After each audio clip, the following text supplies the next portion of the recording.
Shu ayolni ketgan 8 yillik ichim achidi. 6 ta yo'qotilgan homilaga ichim achidi. Eng achinarlisini aytib beraman sizga. Shunaqangi holat bo'ldi. 6 ta homiladorlik bo'lgan. Tasavvur qilasizmi, ayol kishi 6 marta homilador bo'ldi, lekin bolasi yo'q. Tekshirishgan, homilador bo'lganlar, folikulometriyada yurib urishgan, antibiotik urishgan, keyin keldilar, boshqa qildilar. Keling diagnostikani amalga oshiraylik dedim, chunki bunga menga bitta turtki bo'ldi. Baxtimga bitta qaysidir malakali o'zingizga tushganlar. Ular bachadonning ichida nimadir bo'lishi mumkin degan masalani o'rtaga qo'yganlar. Hamma tekshiruvlarni ko'rdik, vaqt ketkazmadik, operatsiyaga tayyorladik. Organizmda surunkali kasalliklar bo'lmagandan keyin, kardiolog ruxsat bergandan keyin bemalol siz bu ayolni operatsiyaga ola olasiz.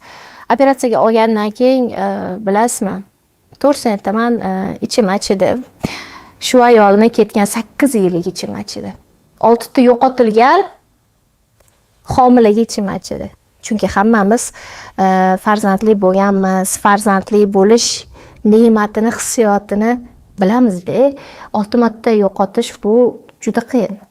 Operatsiyani boshladik, laparoskopiya qildik, spayka bor ekan.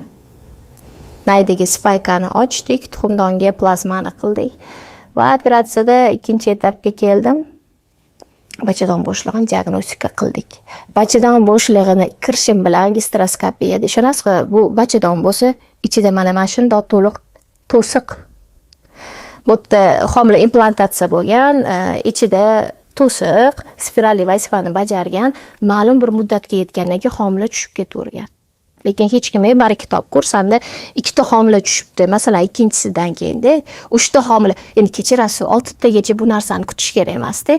To'g'ri, hozir nima deydi, Yevropeyskiy dalillar shuni ko'rsatyapti. 2 marta homila o'smagan, rivojlanmagan bo'lsa, bachadon bo'shlig'ini albatta ko'ringlar, diagnostika qilinglar deyishyapti. Bunda gastroskopiyada tuxumdonga hech qanaqa zarar qilmaymiz.